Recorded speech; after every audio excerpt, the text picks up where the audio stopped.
Apparently my dispatcher isn't very smart. Yesterday I told him that my ETA was noonish, right? Give or take.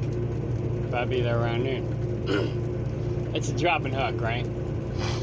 So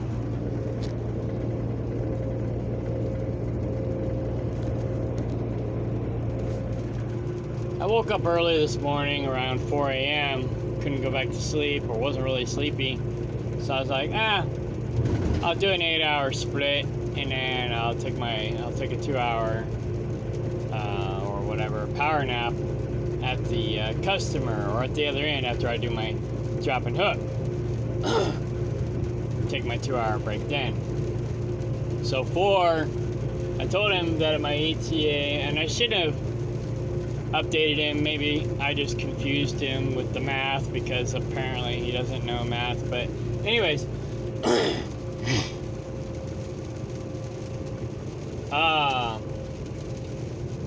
maybe they don't teach them math where he comes from.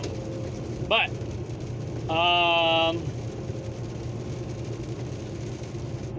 yeah, what the fork is wrong with this forking idiot? He cuts me off, so I move over to the left lane, and he cuts me off again because now he wants the left lane. Idiot.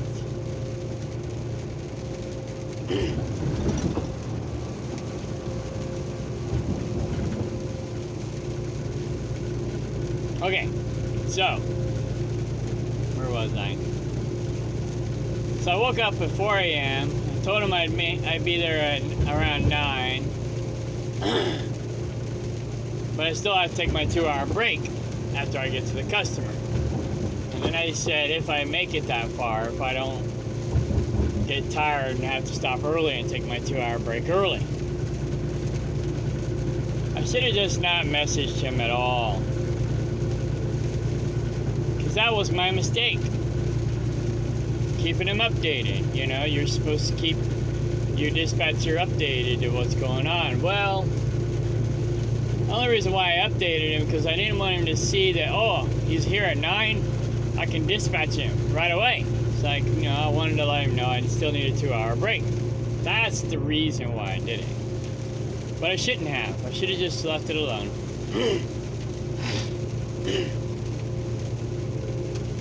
And needless to say, I didn't make it, right? I got tired about halfway through and laid back down, took a power nap. Went ahead and took a 2-hour power nap, or an hour and a half, something like that. So I get up, tell him my ETA is 11:30, and then I take off. And he sends me this message saying that I changed my ETA 3 times today, which is not correct. It's only 2 times. So he either can't count or he's exaggerating, trying to make me out to be worse than I really am. Or again, he just doesn't know how to count. And then he was like, well, hang on.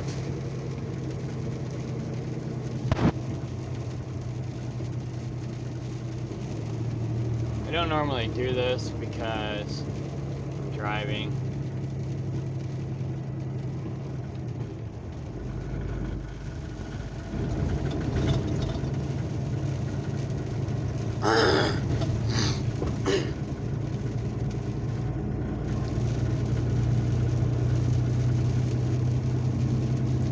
So this was yesterday, the 9th. No, the 10th. They just opened, blah, blah, blah. Yeah, safety was supposed to turn my logbook to where I can do off-duty driving, personal conveyance, because you got to call safety to get permission to do that. But he never did, so I just drove to the store on duty yard move instead. I guess it didn't really matter, but it didn't take away from my drive time. I figure that would be easier to fix later to off-duty not driving. Or off-duty driving. But who cares, right? So anyways, I said I'll be there early. I got there early. I was in the dock by 11:45. My appointment time was 1 o'clock. He said, thanks for the update. I don't know if he really wanted the update or what. But anyways.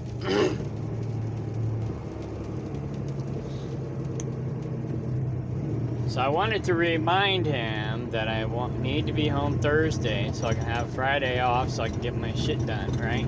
Don't want any more problems like we had in the past. Which I have a feeling I will. But anyway.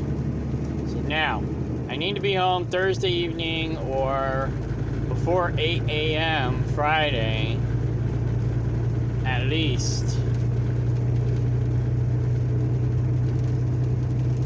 Or at the latest. Then I can go back out Monday. That way I can get all my business day stuff done.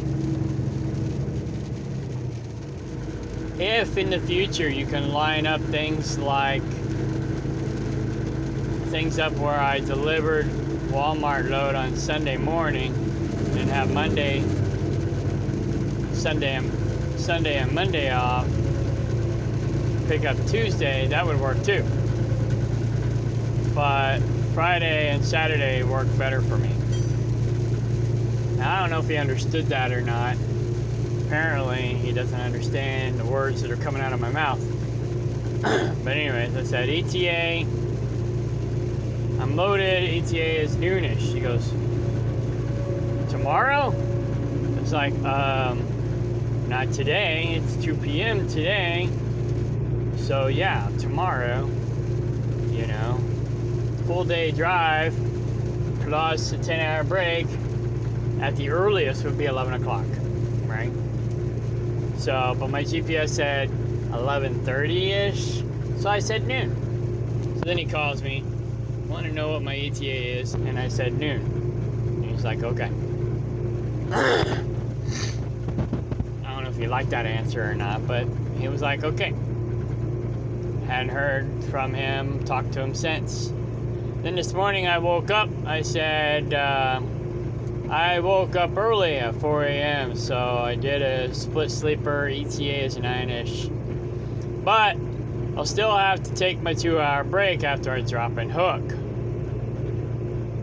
If I don't get tired before I get there and have to take my break early. So, and then I sent a message to my stock group, but I accidentally put it here, so I had to delete it and say wrong chat, so he didn't get the impression I was saying something to him, and then deleted it. So I ended up not making it all the way to the customer, went back to sleep. Just woke up 30 minutes ago and said ETA 11:30. So he says, ETA switched like 3 times today. Hard to plan something for you after ETA 2-hour break. So I'll say to him, I'm sorry I confused you. Oh, it won't let me record. I mean, it won't let me record. I'll do audio once, so I'm sorry I confused you. I'm only doing this now because I don't want to get there and then he's like, oh, well, I didn't plan anything for you because I didn't know what your ETA was. So I'm going to go ahead and do it while I'm driving. But normally I wouldn't. Not because I don't do things when I'm driving, but because he doesn't know I have it back on my phone again. He thinks it's only on the tablet, which I'd like to keep it that way.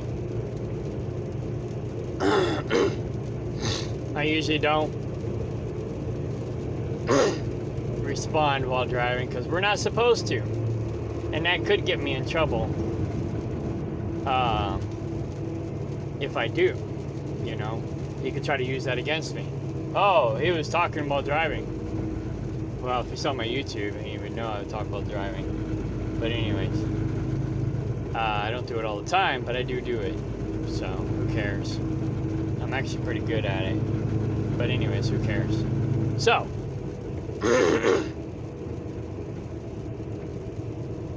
my ETA for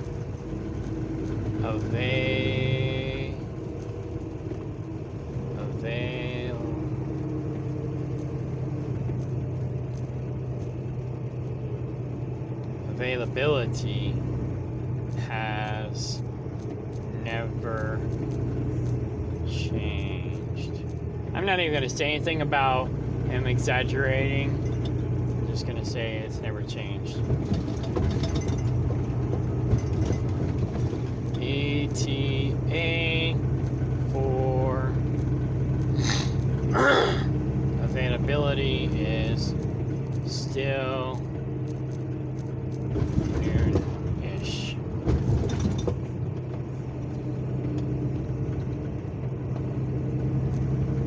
Just woke up from rest area 5.6 miles. 2-hour break.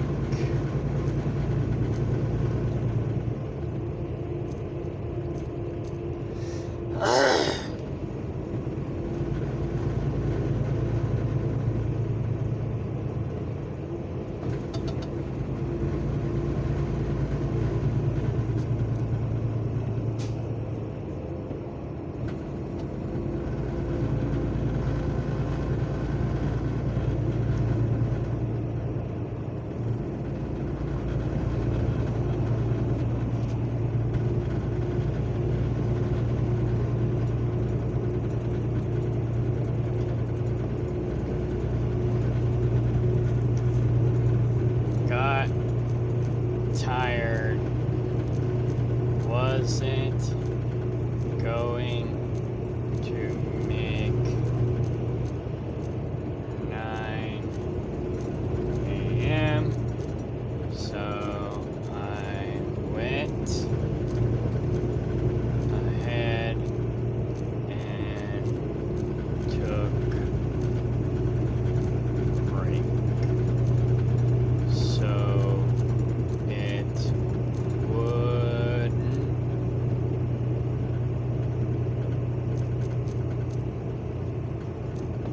mess up my clock. Boom.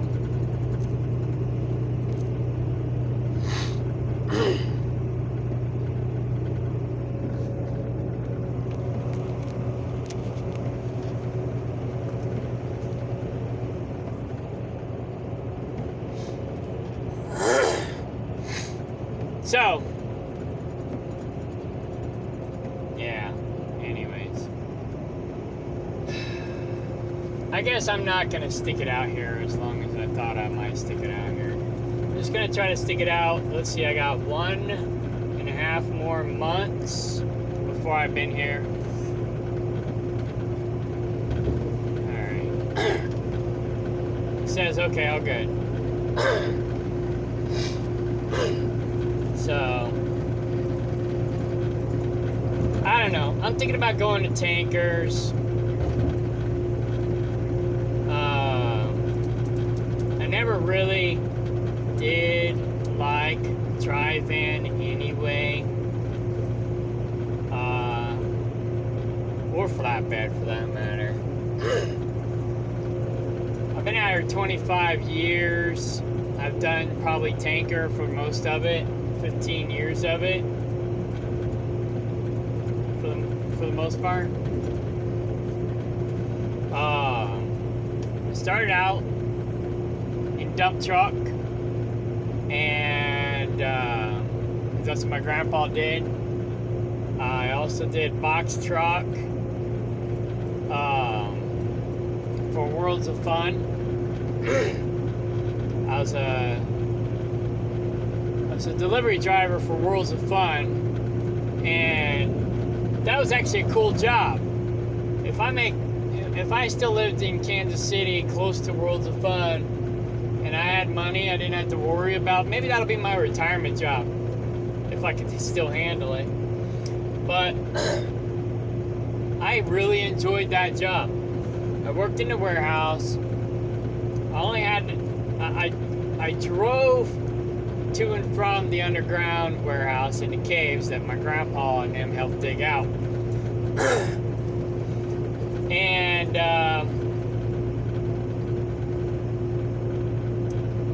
because in Kansas City we have underground cold storage, which is caves, you know. They dug out all of this limestone. Instead of making a giant pit, they made caves so that they could repurpose the cave afterwards and turn it into cold storage, you know. Kind of like what the pioneers used to do back in the old days, you know, back before we actually had refrigeration. They dig holes in the ground and build their canning cold storage underground. Of course, you have to live up on a hill to do that.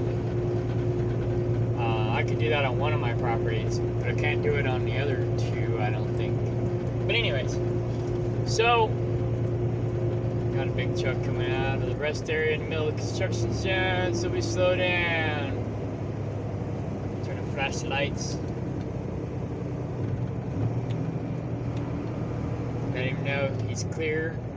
The runway is clear for launch. Clear for takeoff. Alright, anyway. So now I got my phone velcroed to the dash. I don't gotta worry about messing with it.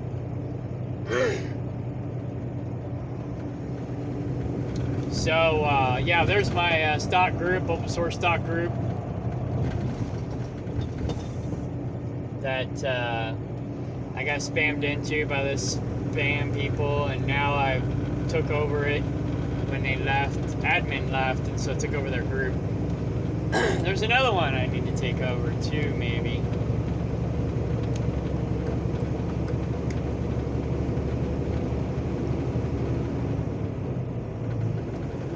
This one.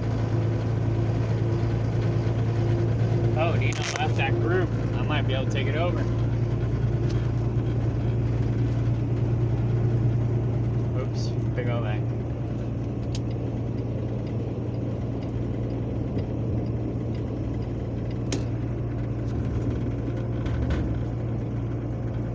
Chat information. Oh, there's still one admin left. When she's gone, I'll take over that group too. There's not as many people left in that group.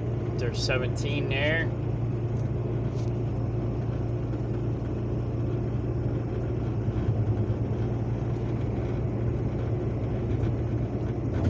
We got 26 in here.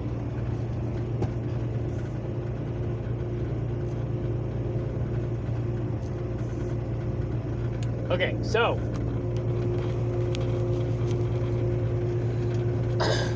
get this fly out of here. Finally! Took me 24 hours to get rid of that bastard. Okay, cool. Alright. No more fly bothering me. Shoot fly, don't bother me. So where was I? Oh yeah. Worlds of Fun! That was a fun job. I actually started out as a cashier at the Vittle Griddle, which that wasn't so great. But I moved to the warehouse, so I had to drive the box truck to the cold storage every once in a while to get stuff. But most of the time, the loads came in on 18-wheelers, and we just, you know, stock the shelf, unload the truck, stock the shelves, and then make our runs in the amusement park.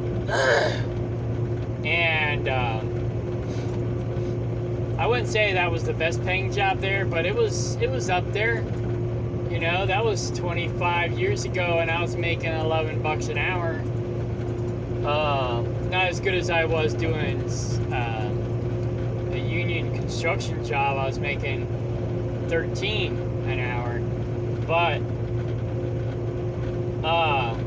those are my best two paying jobs back then, besides, you know, being my own subcontractor. But anyways, I've always been about making money, but not about killing myself to do it. So, tankers is where the money is, in comparison to dry van or some of the other things. But some of the other things, you gotta work harder for that money. And it's like, I don't think so. You know, work smarter, not harder type of thing. If you gotta work harder, you need to make more. Not like just a little bit more. You need to make a more. You know, you're putting wear and tear and stress on your body. So,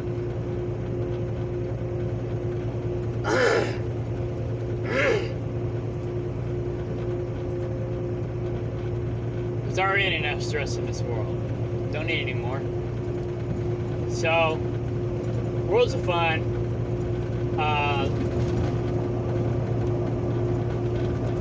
I don't know. I just remember it being fun. It wasn't worlds of fun, but it was fun. We had a blast. I enjoyed myself. I liked the job. I don't even remember why I quit. I know I didn't get fired. So I don't remember.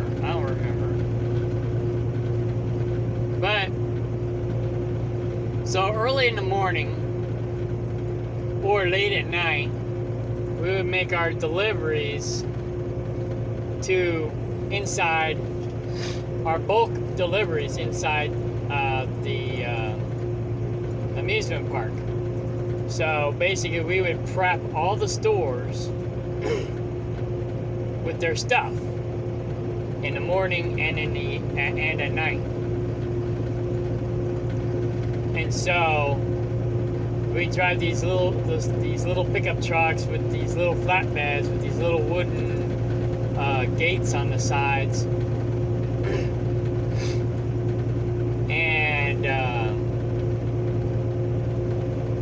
basically there was these back roads throughout the amusement park to get to almost all the facilities, right? So it's kind of like delivering newspapers or pizzas. You know, you just learn your route, learn how to get there, and then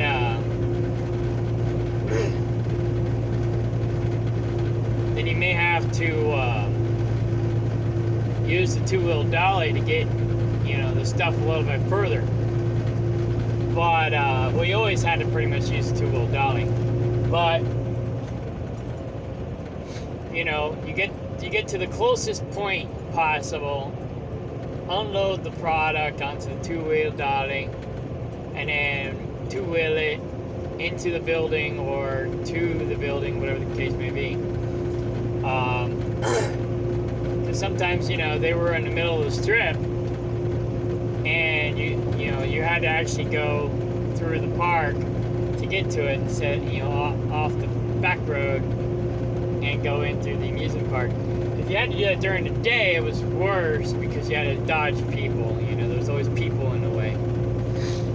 And every once in a while, we'd get a call, and we'd like, oh, we're getting low on such and such. And so we'd have to hurry up and run it out there during the day, which is cool. It was still fun. It was easy going.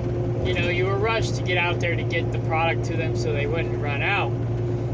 But other than that, it was real easy going. It was laid back. It was fun. As long as you did your job, it was a fun job.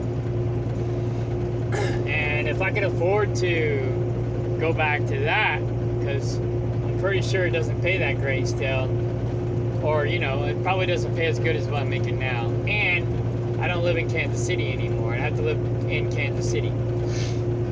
I don't live close to an amusement park. But if I did, I would look into doing that. That is it depends on the place you work, your work environment, who you're working with, who you're working for. But that was a really good job. Paid decent, and I don't remember it being really stressful. I actually really had fun. So that's how I started out. Oh, and then I started out driving what we called a taxi for the railroad. And I'd shuttle these railroaders around. So I'd pick them up at the main terminal and take them to their train, or take them to the hotel, pick them up from the hotel, take them to the terminal, take them from the terminal to the train, so on and so forth. And I was really good at that job too. They had a crew that they called them going dead, right? So they ran out of hours, you're dead, right? So they said, we have a dead crew out at milepost such and such. We had to go find them. You know, most people didn't know where milepost such and such was. Well, I grew up in trucking, right? I grew up playing CB hide and seek tag, right? So I was like, I'll find them. So anytime they had somebody who was out of hours, out in the middle of nowhere, they'd send me. And I really enjoyed that job too. I had fun for the most part. The last company I worked for, Rensenberger, wasn't that great. But prior to that, it was fun. I had a blast doing that. It didn't pay that great, but it was a fun, easy job for the most part. Some of the railroaders can be overbearing, but I enjoyed that job too, you know. Then after that, you know, like I said, I did some dump truck stuff, and then I went over the road, tractor trailer. I didn't really enjoy any of my jobs per se. There was one drive-in company I liked. It was called S&S Truck Line out of Kansas City. They were a good company. I got paid good. It was a union company, but they went out of business.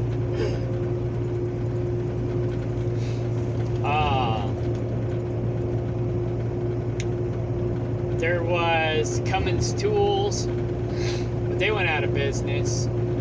That was kind of fun. It could have paid better, but it did. You know, it was kind of like being a tool carny. You know, you would go all over the place selling tools, and I did both sides of the operation. I did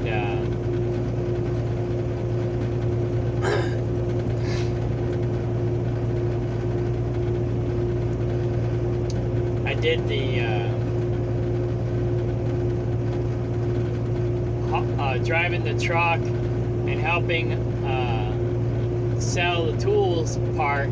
So we go from town to town to town to town and sell tools in these little towns.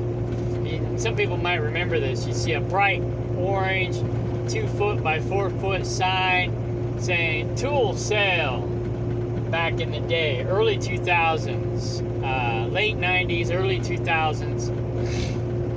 You see these bright neon signs saying tool sale, and we'd sell these Chinese tools, which basically is like Harbor Freight. Harbor Freight, I think, was the competition, and I think they did tool sales too. I don't know if they do that anymore. But Cummins Tools was better than Harbor Freight Tools, or whoever their competition was. Now, I guess Harbor Freight's better. Maybe they bought out Cummins Tools. I don't know. But anyway, I don't think they do the tool sales anymore. The tool tours, whatever you call them, tool carnies. I don't think they do that anymore. But so we go from town to town, and we'd have tool sales. We'd set up shop, and you know, wherever we could set up shop. We'd have tools that we put out on display, and it was usually in a building. A like, maybe a Masonic Lodge or whoever had a building we could rent, So we'd set up shop there and wherever we can get the big truck into. Because I had to have 18-wheeler access.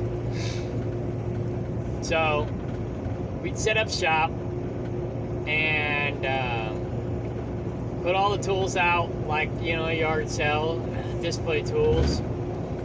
And then people come in, make a list of what they wanted, and then purchase it inside and come out with their receipt.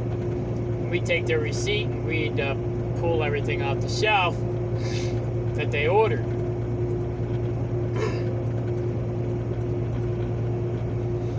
And basically, when we were out of the product, we'd either sell the display model or we'd just pull the display if it wasn't sellable, So, and that was cool. We was in a hotel every night. Good times. The other thing I did, the other side of the biz operation was delivering the tools to the Tool Carney crew. So I did that before I left. I ended up leaving September 11th. I got laid off September 11th. Or right after September 11th, I got laid off. So what I did there was I go to the warehouse, pick up a load of tools to go out to the crew. And they would basically unload, or I would help them unload the trailer,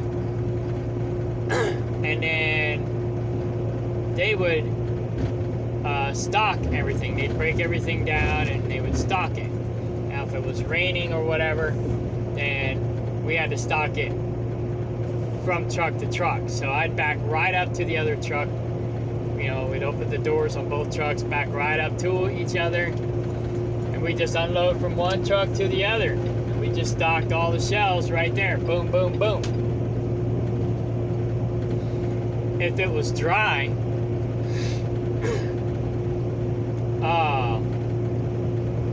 then we might set some of the stuff on the ground and stock it later. But I don't remember that truck having a lift gate or not. I don't think it did. So I think most of the time we just unloaded from truck to truck.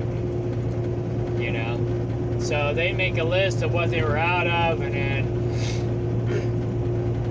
they'd send a truck out with all the stuff that they ordered. And it had to fit on the truck, otherwise, what are you going to do with it, right? So, if it wouldn't fit on the truck, I had to take it back with me, I guess. I don't know. I've never had it not fit on the truck that I can remember. So then they'd give me a backhaul back to the warehouse, and usually 9 times out of 10, 5.7 miles. Next opportunity, 26 miles. that Trucker's backhaul Choice Weekly, 5.6 miles. was Next product opportunity, 27 miles. that they were selling. So I'd go pick up the load, bring it back to the terminal, they'd unload it, and then they would reload the trucks to go out with what they needed to go to what, crew. So, and both sides of the job were pretty good for the most part. I don't really remember it not being any good. So, I'm not sure why I made the switch to being over the road versus being a carny.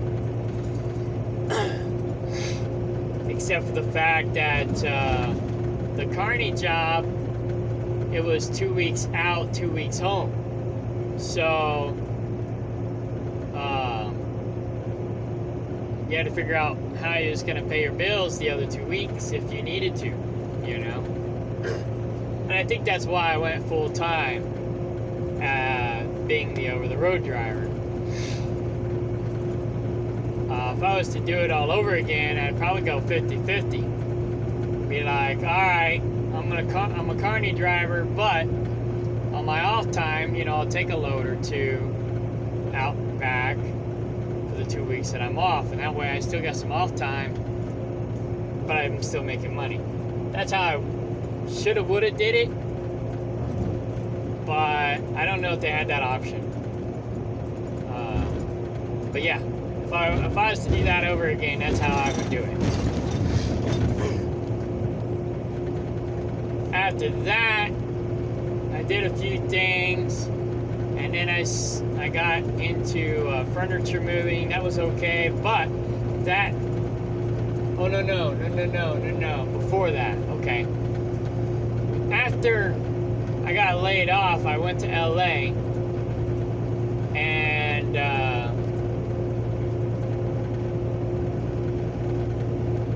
I had a crappy job with Sunset Pacific, and then I stumbled across this company called AIC. And I don't know if the AIC is still around, but I think Shilly is. Shilly, a division of Shilly was AIC. And AIC was Cargo Master Crane trucks. So that job I really enjoyed. I mean, there was ups and downs with it, but I really enjoyed doing that job.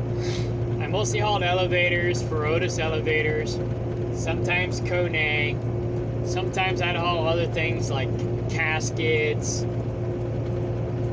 hospital equipment, like the beds, and some other heavy stuff. And then, what else? ATVs, jet skis, anything that needed to be unloaded on a site that didn't have a dock but was too heavy or too big to put on a lift gate. They would put in a Cargo Master crane trailer. And this trailer had a crane in it. And it has these arms that stick out the back of the trailer. They fold in and fold out and lock into place. And the crane runs on this rail across the top of the trailer. So the crane's sitting at the top of the trailer the whole time on the inside. It's a box trailer. It looks like a regular box, but it's got a crane in it. That was a fun job too, but you gotta watch those trailers because they're top heavy when you're empty.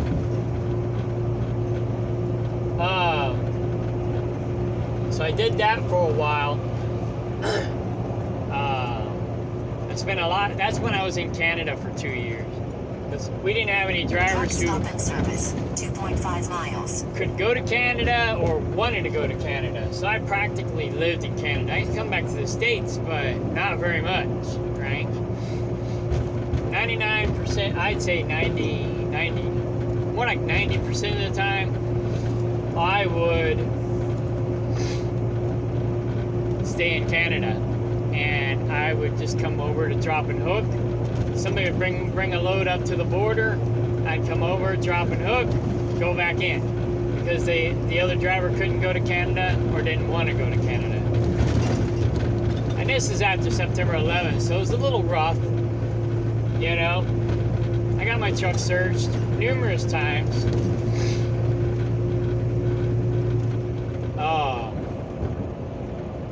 But then I met my second wife, and I actually wanted to go home, and they didn't like that because, you know, they were losing their Canadian driver. Oh, no, we can't let him get married. We can't let him have a relationship. That's against the rules. Well, I wasn't married yet. I just started dating her. But, you know, they were creating problems with me getting home to have my relationship. That's why I quit. And it's like, how dare I get in a relationship? So that's why I left that. And then I got a local job. I got off the road, did some things locally, like moving furniture, whatnot.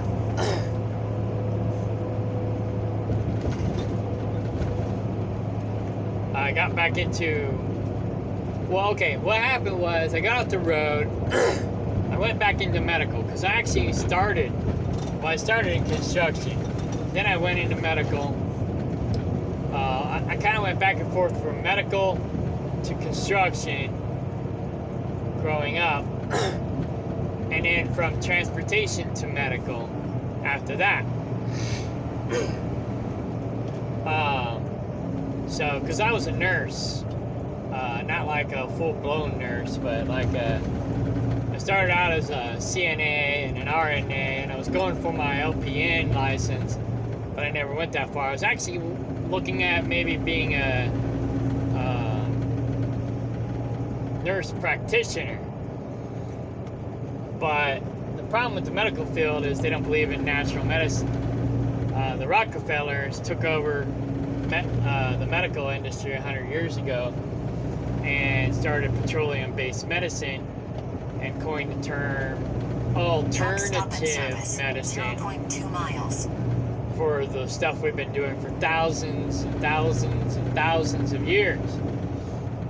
So now we as a society swept our historical way of doing medicine under the rug and started doing this quackery medicine using petroleum-based product, which had side effects. What he did was he brought over, see, the Nazis never, you know, you hear about that TV show, The Man in the High Castle, what if Nazi Germany, or what if the communists won the wars or whatever. I never actually watched the whole TV series, but my aunt did, and I watched parts of it. Well, basically, after Hitler died,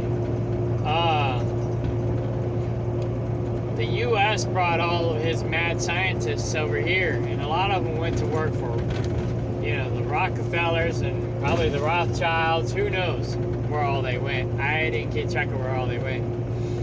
But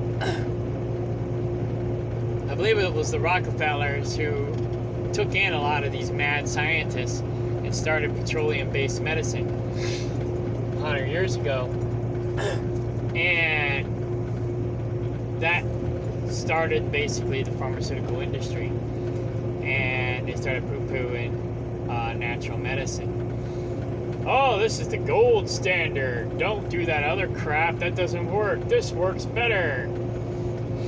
And it works better to a degree, but it has side effects.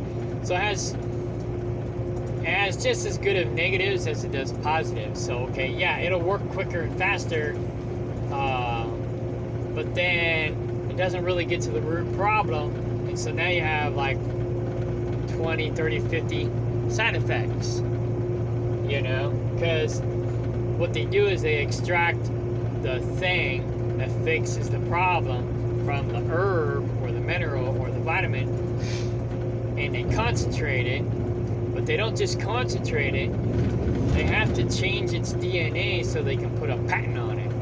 So they change its molecular structure so they can patent it. And that's what screws it up.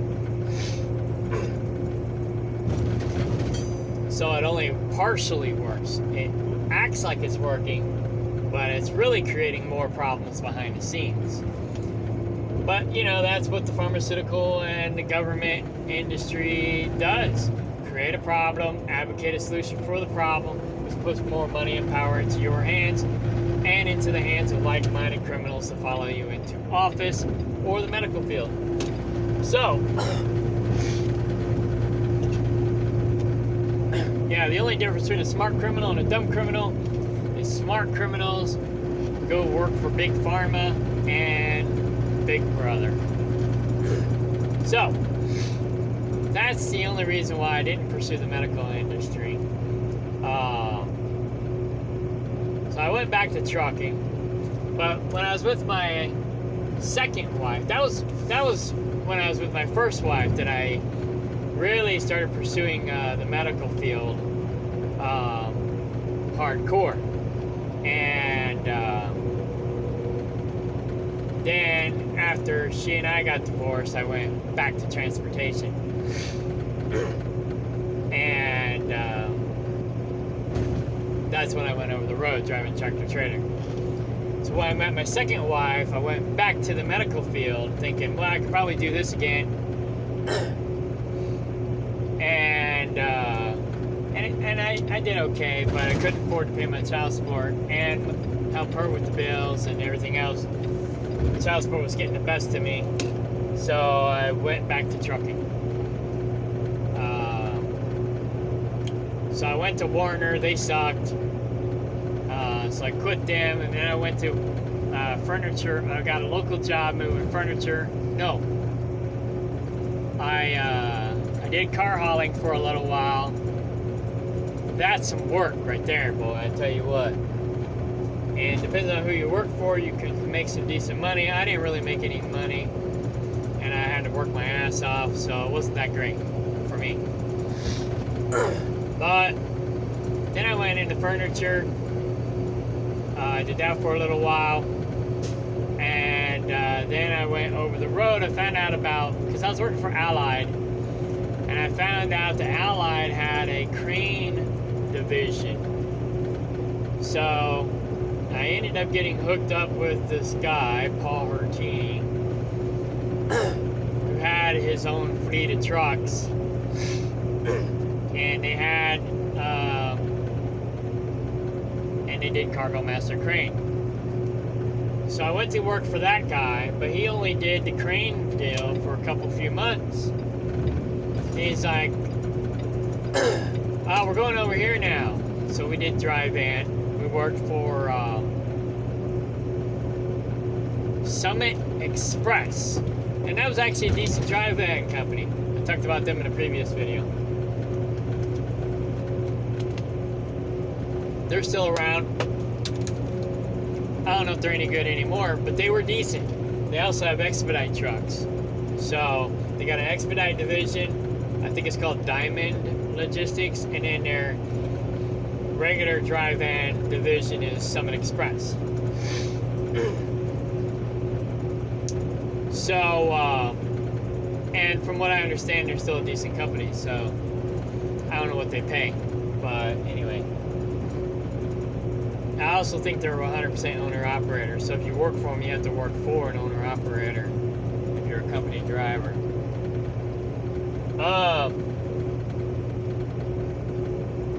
So I did that for a little while. And then the guy was like, oh, we're going to Quality Carriers. And I'm like, Quality Carriers? That's like tankers, isn't it? He goes, yep. I was like, I don't know about that. Because I was scared. He's like, well, that's what we're doing. You're either in or you're out. I was like, all right, well, you know, I gave it a shot. And I liked it. I was really good at it. I was really scared at first, but it turned out I was a really good tanker yanker. And that was in 2006, January 2006, and so I've pretty much been doing that ever since. I worked for Transport America for a little while between tanker jobs. They sucked. I think that's about it. And then I came here. So, oh, and I did tree work. I also did oil field stuff, which is similar. I did some tanker stuff in the oil field. But in the oil field, I did everything. Dry van, tanker, flatbed, those big sand tanks, sand boxes, pneumatic. That's where I got my pneumatic experience, was in the oil field. And I got more flatbed experience in the oil field. They also had these other machines, like the frac machine and and some other stuff. I hauled all kinds of weird shit in the oil field. But anyways, oh, and then the cement, it was basically like the sand tanks or like a pneumatic, but they hauled cement, and it was different.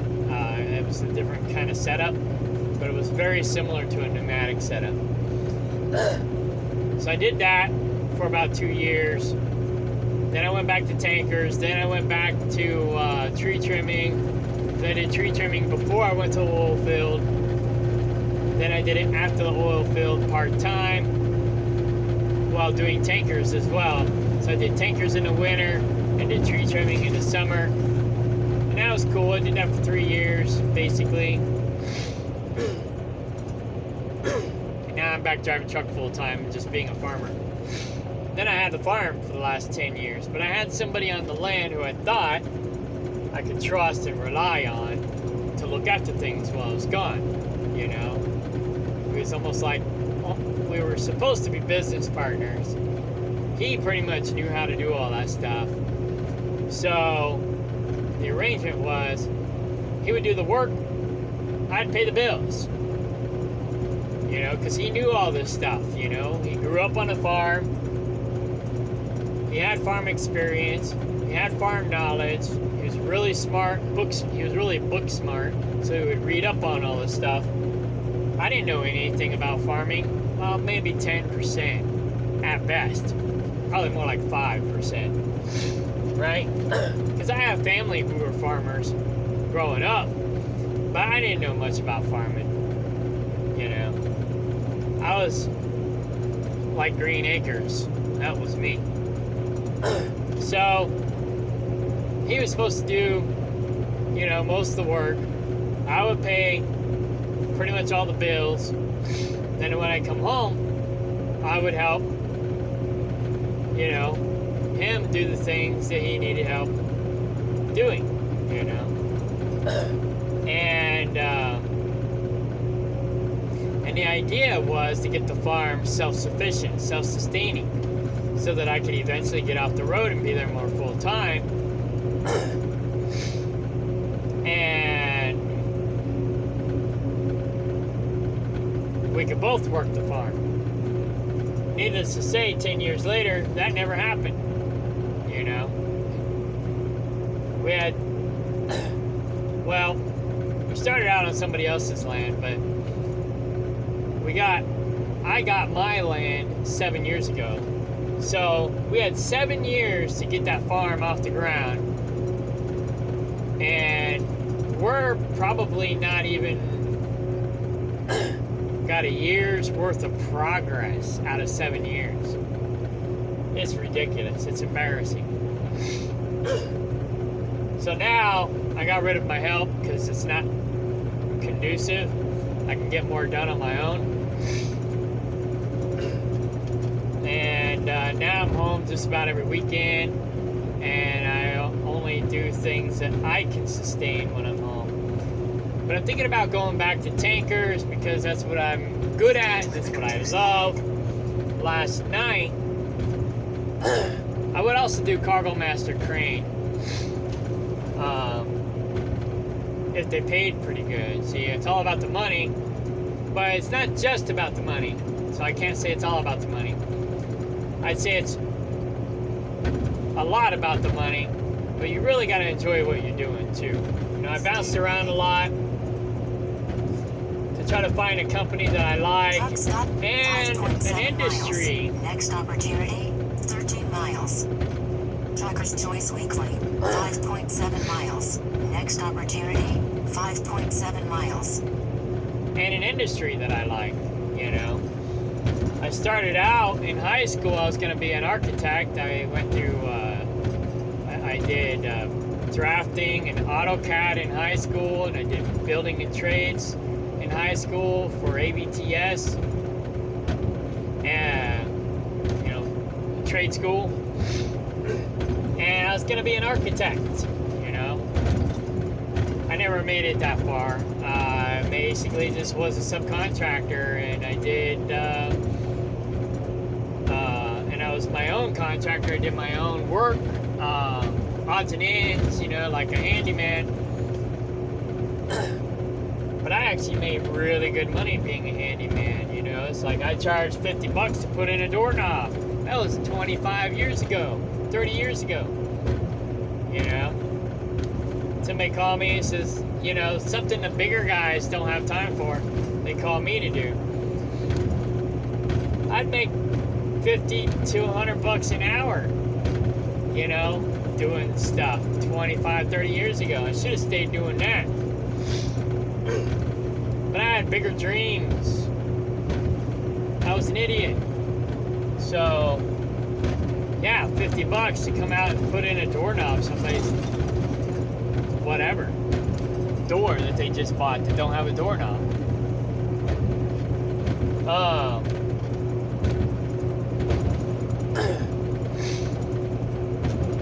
Easy, you know, pop the drill out, psst, drill the hole, put the whatchamacallit together, and you're done. 50 bucks. Probably took me 15, 30 minutes, depending on the door, and depending on what they wanted, you know. But, probably more like 30 minutes. Yeah, that's like 100 bucks an hour. That was 25, 30 years ago.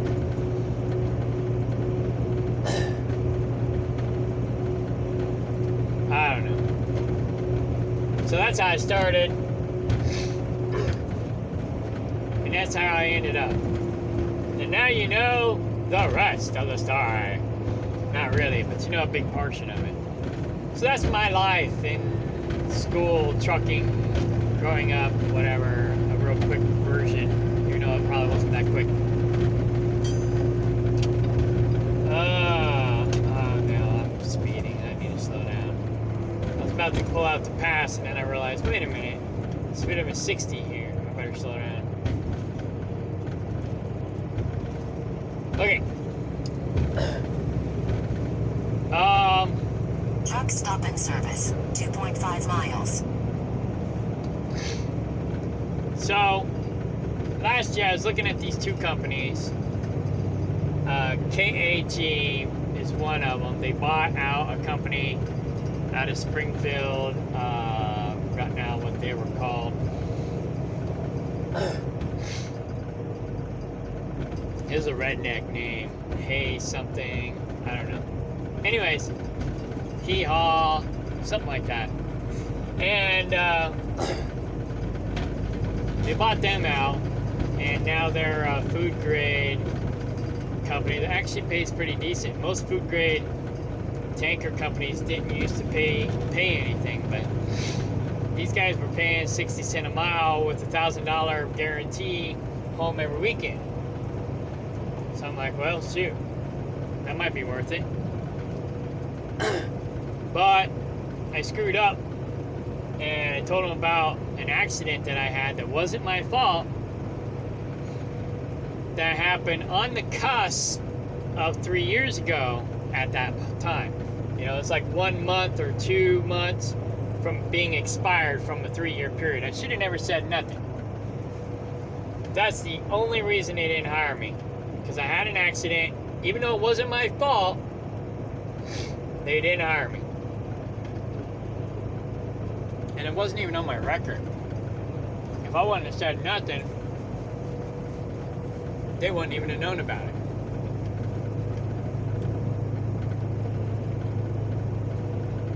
But I'm too honest.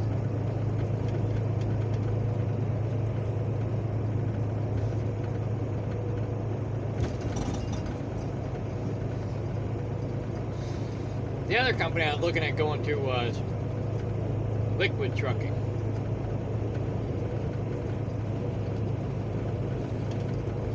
That's another tanker outfit out of Omaha. It's not really out of Omaha. It's out of a suburb of Omaha.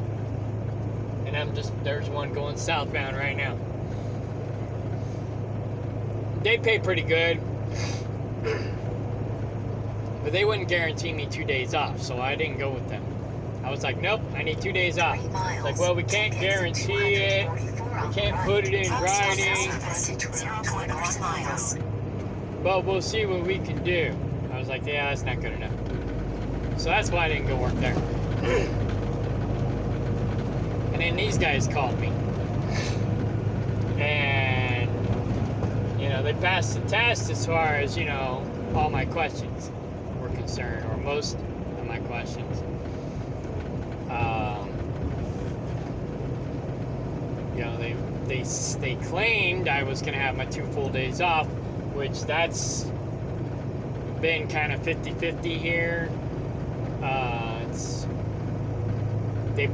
The dispatchers pretend they'll give you your 2 days off, but then they try to force you on a 34-hour reset, and then I have to get pissy because my agreement was 2 full days, and I said I want 2 full days minimum.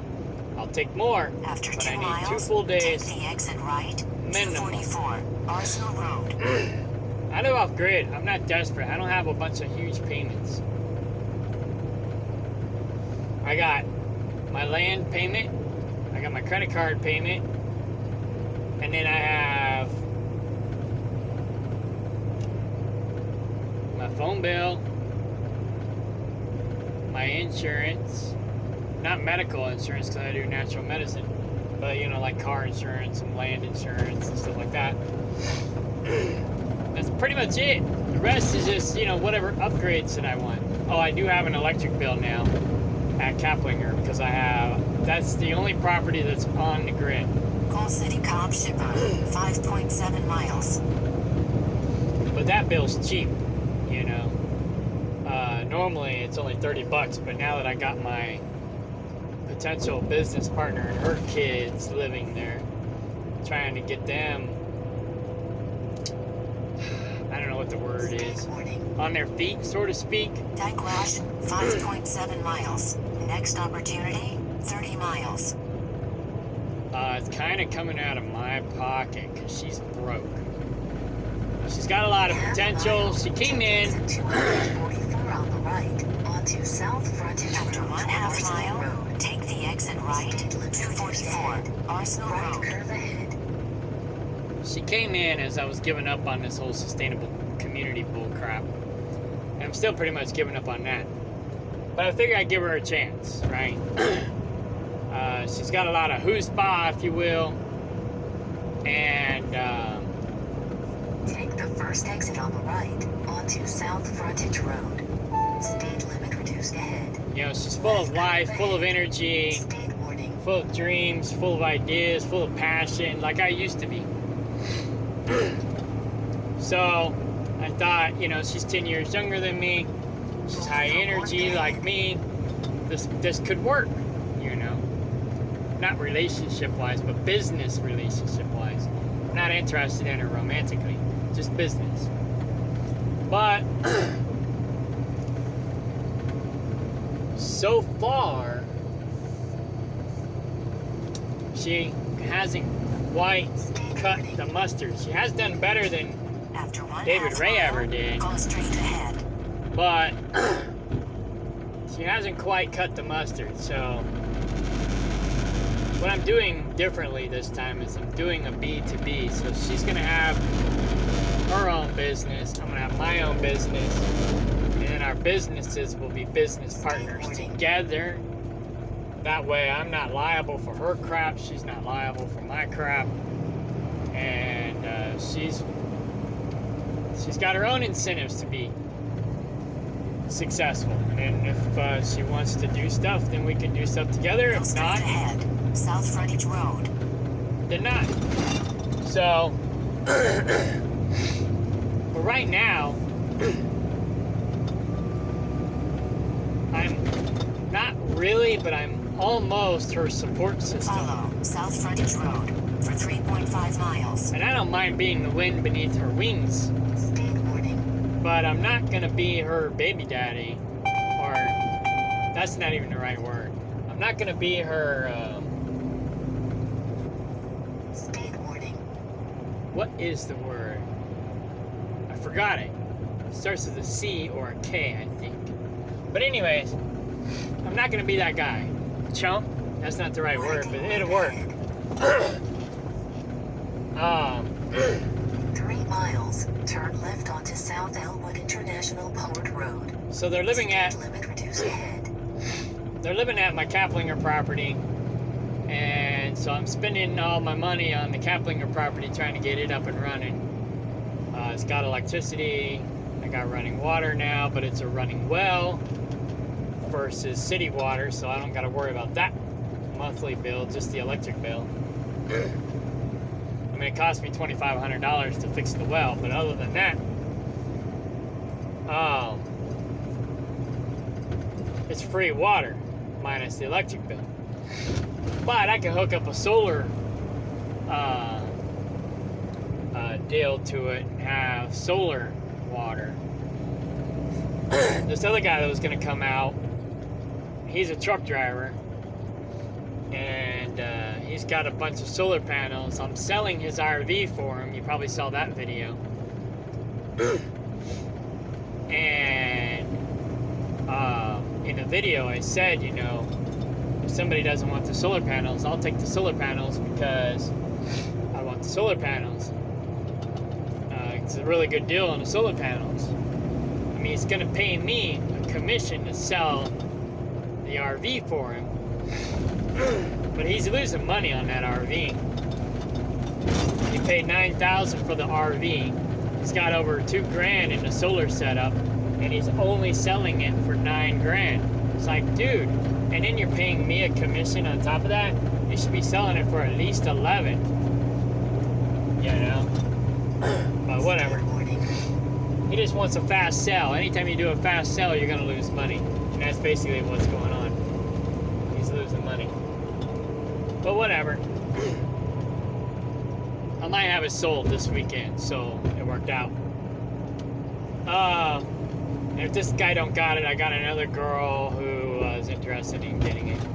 But anyway, so him and this other girl, they both contacted me about the time I was giving up on this whole sustainable community thing. So they both came out at the same time. He didn't work out, so he went back to Chicago, and now he's selling his RV. And she doesn't really have any money, but she's got the passion and she's got the energy. Right now she's in a funk because she's going through some drama, which I try to stay out of because I don't really want to hear it. People usually come to me with their drama because I make a good shrink, because I probably should be a shrink, but you know, it's like I can only handle so much, and the older I get, the less I want to hear, to be honest. You know, I used to be a people person, not so much anymore. I like my farm, I like my isolation. I've been isolated in the truck all these years. I'm used to being alone, and I'm actually kind of liking it. So when I get home, I spend most of my time on the land, and I spend most of my time with the animals, and I enjoy that. So I gotta work for a company that's home on the weekend, that gets me home on the weekends. I need 2 full days. I don't really have a lot of expenses. That electric bill is an added expense, but soon she better start helping me pay for it, because I'm not going to keep paying for it. Or she needs to start making me some money to pay for it, you know what I'm saying? But she's looking at getting this property across the street. She gets that, and she'll be on her own. She'll be responsible for her own stuff. And then I'll be responsible for my own stuff, and that's how I want it. As far as going back to tankers goes, yeah, I'm looking at this other company. I think it's called Sutton.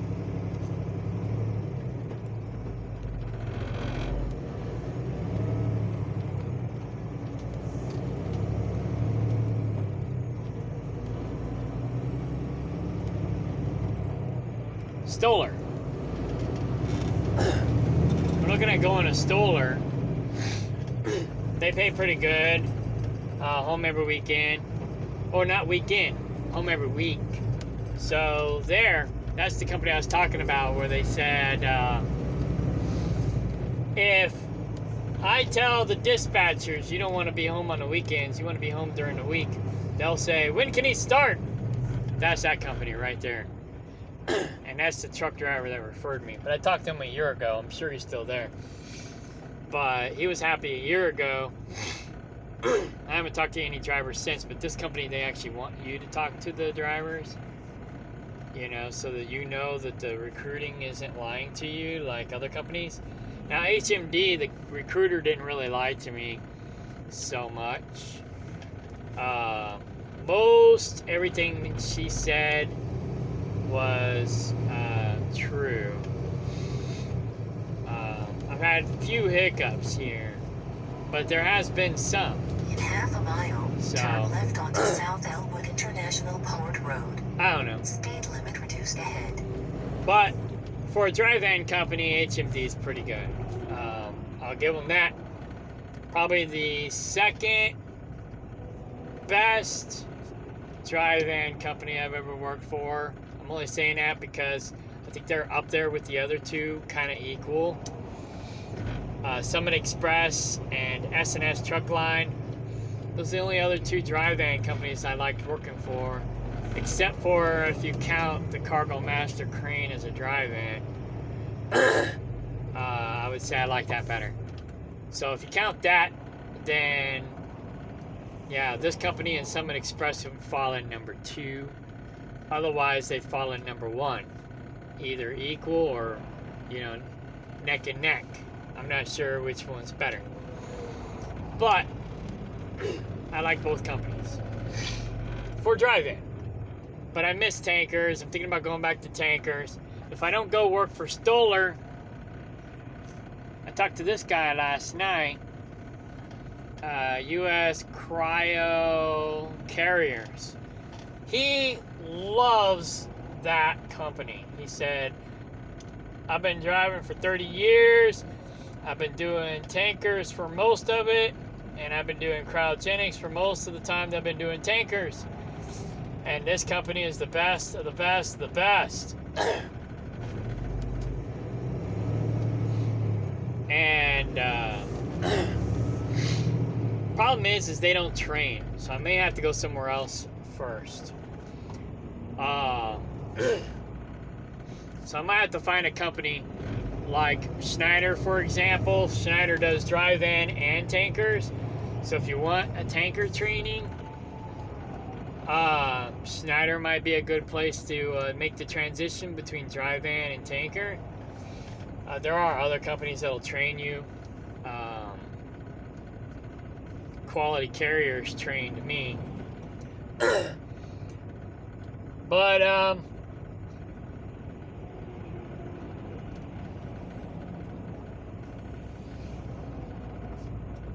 can't think of any tanker companies that train besides Schneider.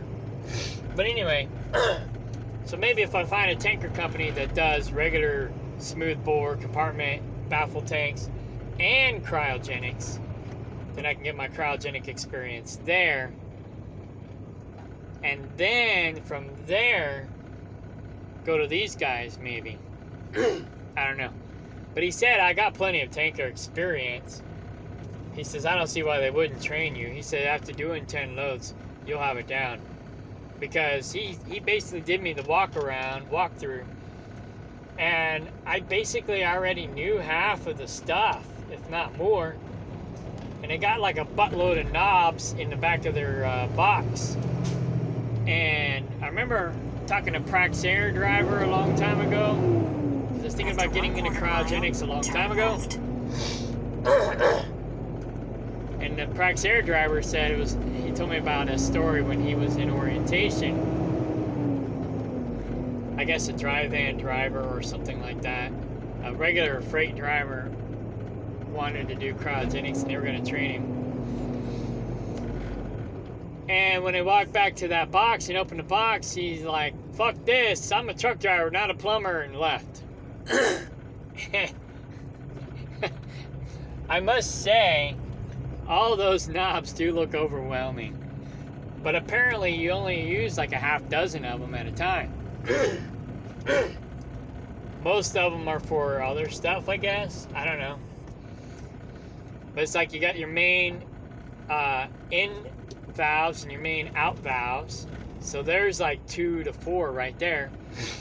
Then you got a valve for taking samples. That's another one. And then you got your pressure valves, which is another 2 or 3, maybe 4 valves to control your pressure. And I've got some pneumatic experience, so it's similar to that, where you gotta control your valves in order to maintain a certain pressure. And I think that's the most complicated part about it, unless you're doing something really hazardous, like propane. Might be a little more complicated, but you know, cryogenics, the compressed air gas, that shouldn't be too bad. I think he said he acted like it was a walk in the park, and I know for somebody who don't have experience, it's like, I don't really believe what you say. But I guess the biggest thing you got to worry about is not getting yourself frozen, because you get that stuff on you and it'll freeze your finger or your hand or your face off, you know. That stuff's like 400 degrees below zero. You do not want to get it on you. So I think that's the most dangerous part of the job. That and blowing up the tank, you know. As long as you keep your air pressure, or you know, your pressure in the safe zone, you should be fine. Just, you know what to do. Once you get used to it, like he said, once you do 10 loads, it'll be a walk in the park. Especially since I got tanker experience, you know. But so I don't know. He said, you know, they may train me because I've got 15 years tanker experience, and they may not. It's kind of 50-50. So, but if I go work there, I can make 2 to 3 times what I'm making here, and work less. He said they only work 8-hour days. I'm like, what? He's like, yeah. Yesterday, he said, I worked extra today because, you know, you pick up in the morning and you deliver in the afternoon, and then you shut down for the rest of the evening. You don't pick up till the next morning. 250 feet. Turn left at the first sign But onto South Elwood International Powered Road. He said the first day I tried to get loaded, unloaded, and reloaded all in the same day. He says if you can make it work, then the rest of the week will be smooth. So it's like, if he's got the hours and they're open, he'll get there early in the morning, pick up his load, deliver the load, then go back and reload that night. So that night he's loaded overnight. Next morning, all he has to do is get up, go make his delivery in the morning instead of the afternoon. Then he goes and reloads in the afternoon instead of the next morning. And he says he doesn't have to wait in line as long. So I'm like, hell yeah. Thanks for the secret tip. And so that's a secret tip for cryogenics. Apparently they don't work that hard, and they make more money. So I'm thinking I'm going that direction. It'll be next year. Half a mile. Turn right onto Logistics Drive. It'll be next year. Speed limit reduced ahead. More than likely. Nice thing about cryogenics is you don't gotta wait on the stupid customer to unload. 9 times out of 10, you back up to the tank, you hook up, and you're in control as to how long it takes you to unload. After A regular tank, turn left. I can unload a regular tank in like 45 minutes to an hour, hour and a half tops, right? Boom, I'm out of there, right? Oh, Turn right. if I want it to take longer, I can, You have reached your destination but on your left. at best, it's going to take me an hour and a half. Okay. That guy cut me short. Okay, there we go. Try not to tap my tires, people. But anyways,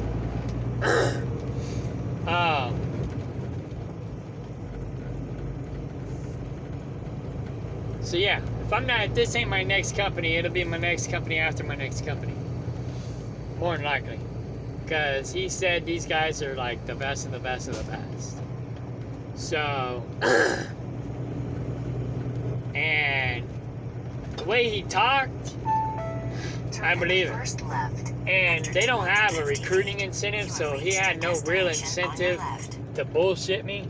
You have reached your destination on We your got a left. long line to get in this place. It's probably gonna take me 15-30 minutes just to get in the gate.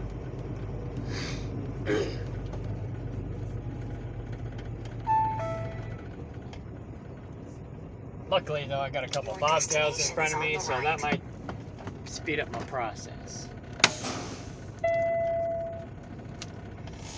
So yeah, I've been tempted to go cryogenics for a few years now, since before the oil field, really. I've always known it paid better. I just don't know why I never did it. I think the reason I didn't do it is because I was looking at Praxair, and the problem with Praxair is I had to live in the city because they start you out graveyard going out and back. And I think that's the reason why I didn't really do it. I mean, I can handle graveyard if it's every day, but I don't live in Kansas City anymore. If I still lived in Kansas City, it would have worked out great. Because I'm actually a night owl. But I have a problem with that witching hour, you know, between midnight and 2 a.m. Or between 2 a.m. and 4 a.m. Something like that. And, but yeah, if I'm going out, just working 8-hour shift, going out and delivering in the middle of the night and coming back, then shoot, that's not so bad. But I can handle that. From what I understand too, those guys, most of them, a lot of them, get paid hourly. So it's like after 8 hours, you're on the clock. You get paid time and a half. Unlike us out here on the road, we don't give no time and a half. So, yeah. And a lot of them make like 20 bucks or more an hour. So that's like overtime, 30 plus an hour, probably like 35 bucks an hour. So that's nothing to shine at, but, or whatever the right terminology is. Sometimes I'm like that Russian guy on that spaceship movie. He'd say all the American slangs backwards, like instead of saying piece of cake, he'd say piece of pie. Instead of saying easiest pie, he'd say easiest cake. So I do that on purpose sometimes, and other times I don't. But anyways, I like that Russian guy on that movie. He was hilarious. American spaceship, Russian spaceship, all made in China. And it started working. He just started banging on it. And it worked. He got pissed off. But they made it back. Oh! Oh! I know the movie. That was, maybe I'm getting two movies mixed up. But anyways, I think that was Armageddon. But maybe there was another movie as well that I'm confusing the two together. But anyways, hilarious. So anyways, I guess that's it. I'm checking in here at Home Depot. And as you can see, I got here at about 11:30. It's about what time I would have got here if I didn't, you know, if I didn't take my 8-hour break or 8-hour split. And even if I did take my 8-hour split and got here at 9, I still would have had to take a 2-hour break. So if I got here at 9, did my drop and hook at 9:30, 10:30, 11:30, it'd be pretty much the same time. So depending on if I had to wait in line, it might have been even longer. So yeah. So that's my long rant about my dispatcher, but also talking about productivity and progress and what I think I might be doing next year. I'm thinking I'm gonna do tankers. Dry van just gets on my dang nerves. I don't know how you people do it, you know. And it makes sense too, because a lot of these places I go to, people have attitude problems, and I'm like, yo, take a chill pill. I'm easy. You know, I don't get my panties in a wad like some of these drivers. You know, you get to me when you get to me. I'm not in a hurry. I'm not in a rush. Whatever, you know. I learned a long time ago, don't get in a hurry. I don't try to get my blood pressure up. I normally already have a high big number. My low number's good. You know, I'm healthy. It's stress, you know. I think too much, I stress out, I worry too much. So my big number's always high. So it was even high. It was higher when I was with my last wife, my third wife. And I should say my last wife because it'll probably be my last. But I'm not planning on getting married again, ever again. Fuck that. But anyways,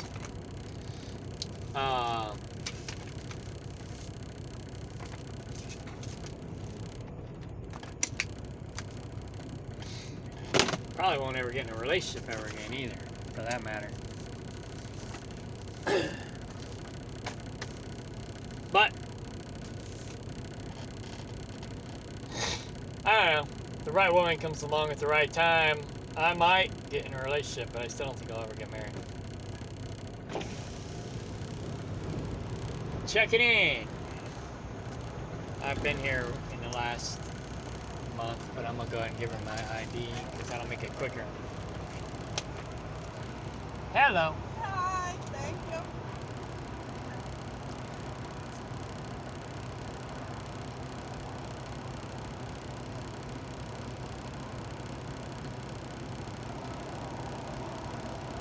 And I'm in the system, so it'll be quick. Okay.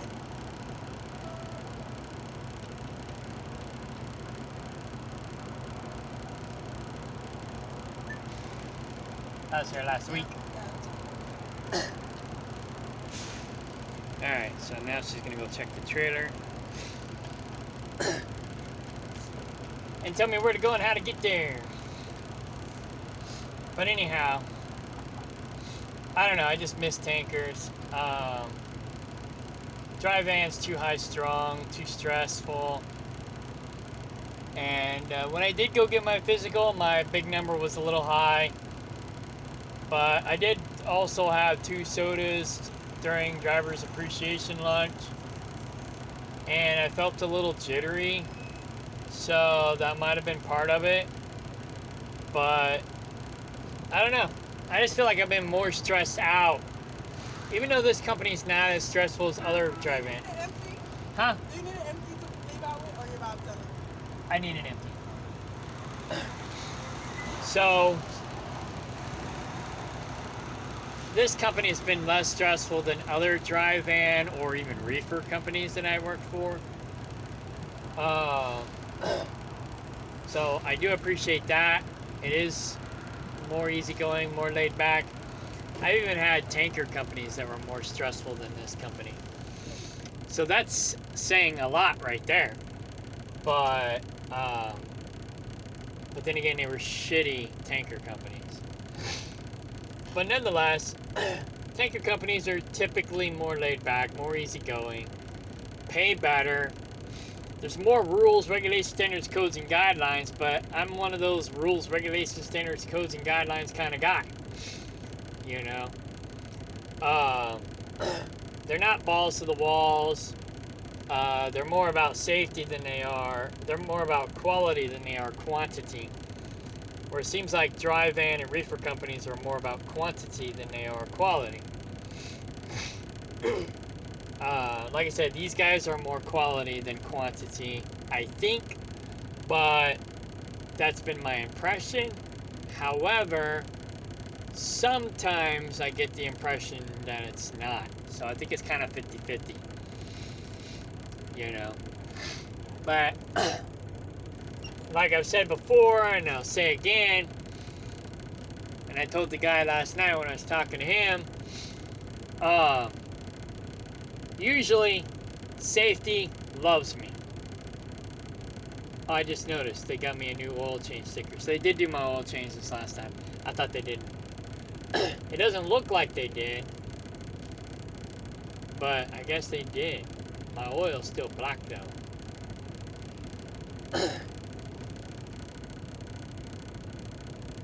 I thought they only did a lube job, not an oil change.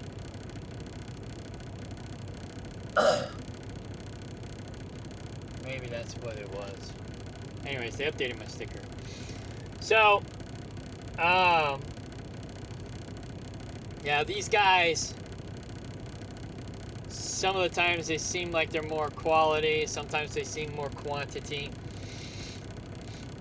But, I don't know. I usually get along with safety better than I do dispatch. And I used to be a safety guy too in the oil field. I've always been, not always, I take that back, like, that would be a lie. Since I got into tankers, I've pretty much been more of a safety guy myself. Oh, okay.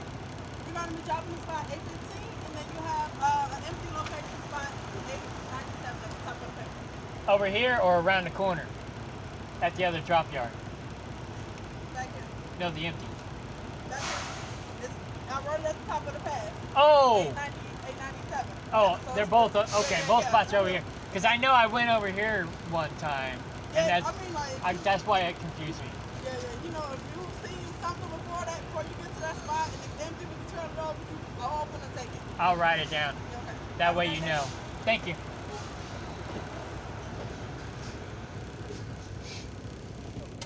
Alright.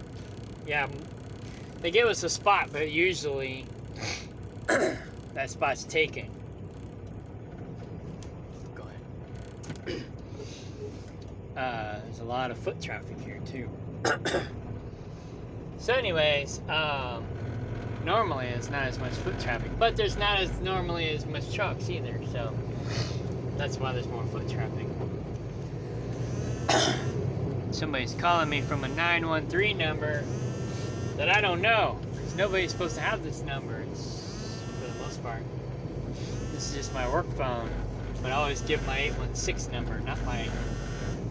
Most people don't know my 417 number or my 913 number. So if I get a call from that, on that phone that didn't first ring my other phone,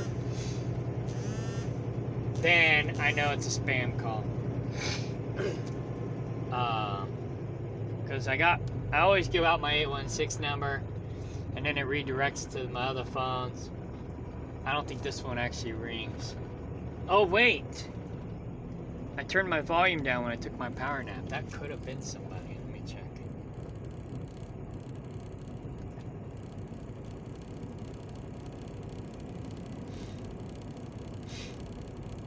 No. Rochelle tried to call me, but she's got a different area code. Anyway, I gotta turn my volume back on when I find a parking spot. Blood pressure. So yeah, I try to keep my blood pressure down. Try not to be high strung, not to be stressed out. Oh, they're redoing the parking lot again.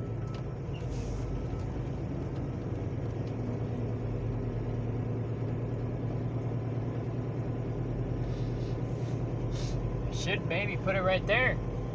That looks like a place where they drop empties. I'll go over here. Get out of the way. Move, bitch! Get out the way! Get out the way now! Get out the way!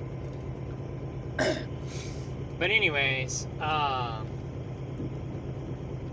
I don't like to be high-strung. When I'm around high-strung people or I'm in a high-strung environment, I start tripping. And that's not a good thing. It's not a good thing. And last time I was here, there was a bobtail parked where we're supposed to drop the trailers, but he was taking up 2 parking spots. So I just dropped the trailer in front of those 2 parking spots, blocking like 4 or 5 spots. So they had to move the trailer so he can get out of that parking spot. Because he was bobtailed in a trailer parking spot, taking up 2 freaking parking spots. It's like, come on, dude. What's the matter with you? I could be an asshole. Yo-de-yo. Yo-de-yo. If somebody else is one, I could be one too. Alright, I see a parking spot. I've got to flip a Yui though. So for me, it's all about money and home time. Take care of the equipment, which these guys, HMD, takes really good care of their equipment. I can't complain about that. Other people might disagree, but I don't know. I haven't had any trouble in that department. See if I can get this parking spot.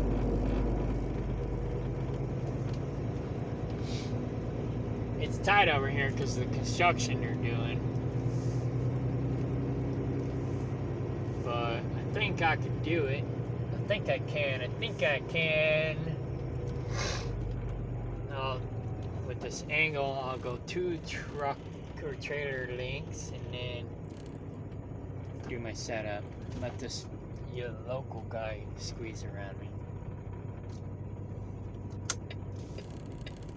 Turn my hazards on so he knows I'm gonna be doing a setup.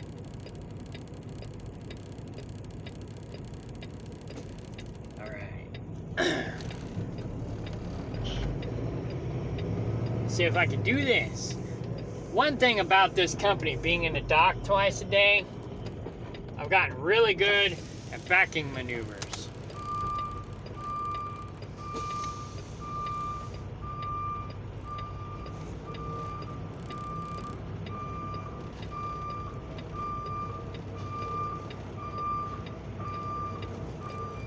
Really good. Don't always do it perfect, but I've gotten pretty good at it. I can do a backwards setup now and get it in the hole almost every time without any pull-ups.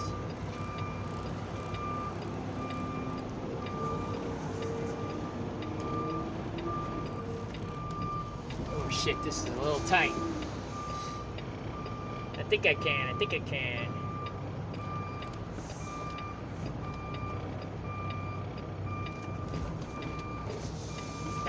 Trying not to have to do pull-ups.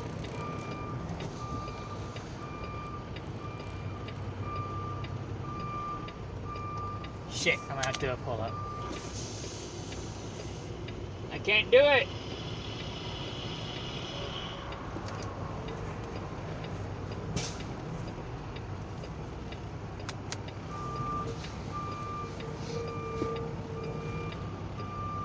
I only had an inch to play with. That was tight. This whole yard's kind of tight right now.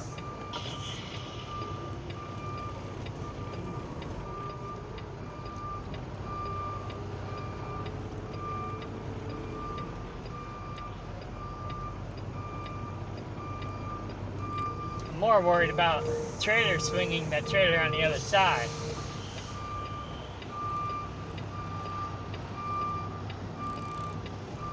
But I got it now. I got this. I'd only do 1 pull-up. Not too bad, not too bad. Oh, wait, no. I'll have to do 2 pull-ups.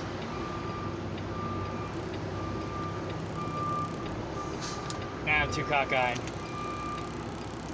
Well, all these guys go around.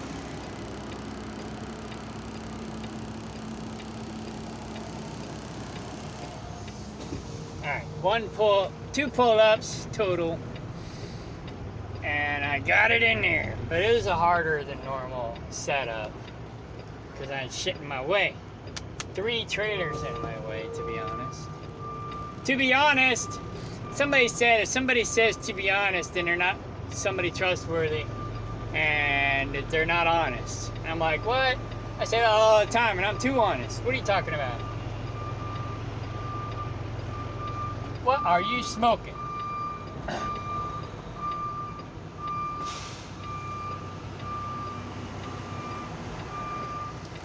But I guess it goes back to that whole body language thing. If it's something that someone says is a body language lie detector, if they do it all the time, then either they're lying all the time or it's just something that they normally do. It's like their habit. And so you have to decipher whether or not it's something that they do just normally or if they're always lying, if that makes sense. So, I've been studying body language and stuff since the whole Amber Heard thing. And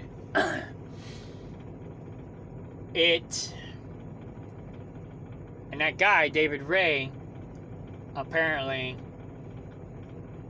he's a lot like Amber Heard because he's a pathological liar and a narcissist too. But he does a lot of the things that the body language experts say to look out for. So I'm like, oh wow, I wish I'd have known this 10 years ago. But I don't know, I just assume I'm honest, other people are honest too, right? You know, you want to trust people. You don't want to assume everybody's evil. What kind of world would we live in if everybody was evil? But now I'm starting to wonder if everybody ain't evil. I mean, I know we all can be, and not everybody. But I mean, you know, it's like, I think it's harder for most people to do the right thing than it is to not. You know, I struggle with doing the wrong thing. It's like, I can be greedy and I want a certain thing a certain way, but then my conscience will kick in and be like, well, you know, that's not right. You know, I'll get to thinking about it. It's like, yeah, that's not right. You need to renegotiate, or you need to, even if I haven't brought it to the table, you need to renegotiate in your head, you know, what's right, what's wrong, and try to find a win-win solution.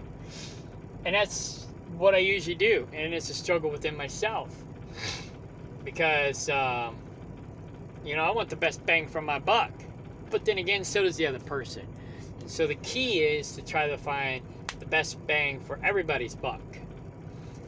Because, like, one of the negotiating guys says, if you got them over the barrel and you feel like you won and they lost, they don't walk away from the table with the good feeling of doing business with you. You want them to walk away from the table feeling like they won, when you know that you got the best bang for your buck as well. So the trick is to figure out how to find the win-win solution to where they walk away from the table happy, so that they want to come back to that table and negotiate with you in the future. So, and that's pretty much the way I am normally, but I'm too nice. So I have to learn to be a little bit more hard-nosed, because if you give too much in the beginning and then they screw you over, then you get pissed off later and then you got problems. And that's pretty much the problem I've been having most of my life, because I'm too fucking nice. But I'm learning. So anyways, I guess that's it for now. I gotta go drop and hook, and I doubt there's any empties here, so I might have to bobtail somewhere to find an empty. Let me contact my dispatcher. I actually like having this on my phone rather than the tablet, because it's quicker and easier on the phone. The tablet's a pain in the buttocks.